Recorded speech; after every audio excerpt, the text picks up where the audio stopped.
Bismillah, alhamdulillah, nahmaduhu wa nusalli ala rasulihil karim. Amma ba'd. Allahumma salli ala sayyidina Muhammad wa ala ali sayyidina Muhammad.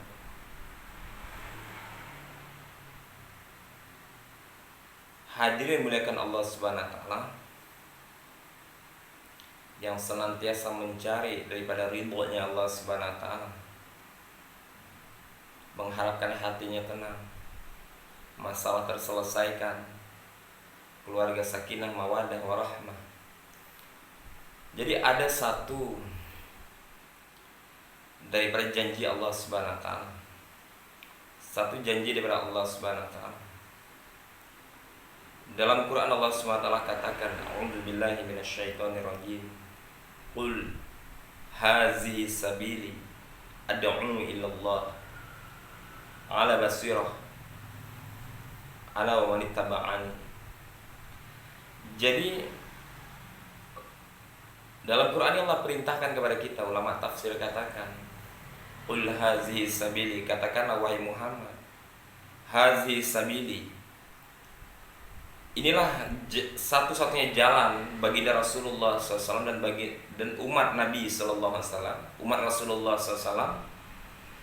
Hazihi sabili, ulama katakan kenapa dalam ayat ini Allah menggunakan kata sabil? Maknanya ulama katakan satu-satunya jalan, hanya satu jalan, tidak ada pilihan lain, tidak ada pilihan lain,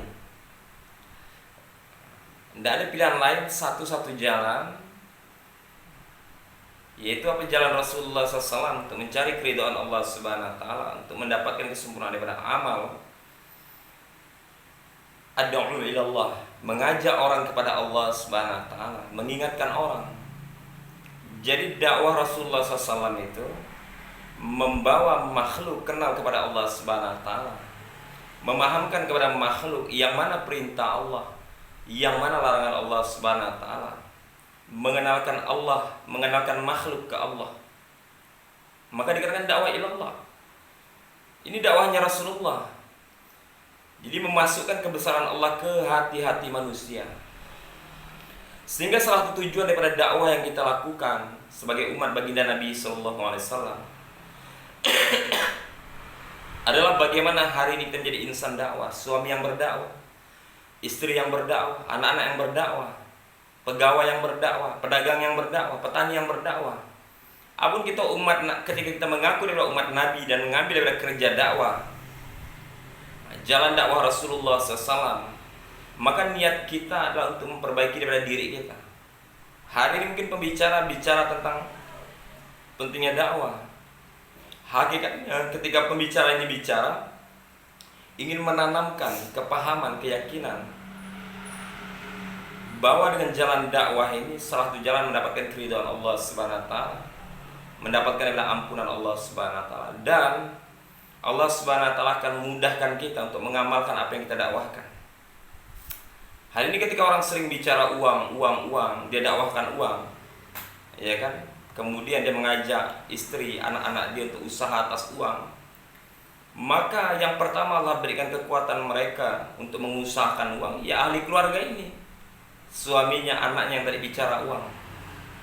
Nah hari ini kalau kita bicara tentang pentingnya sholat, pentingnya bagaimana kita membayar zakat, pentingnya kita untuk berangkat haji dan umroh, hari ini kita bicarakan bersama anak istri kita, ahli keluarga kita, maka orang yang pertama kali akan diberikan kekuatan untuk mengamalkan ini adalah yang berbicara, suaminya tadi, anak istri dia tadi.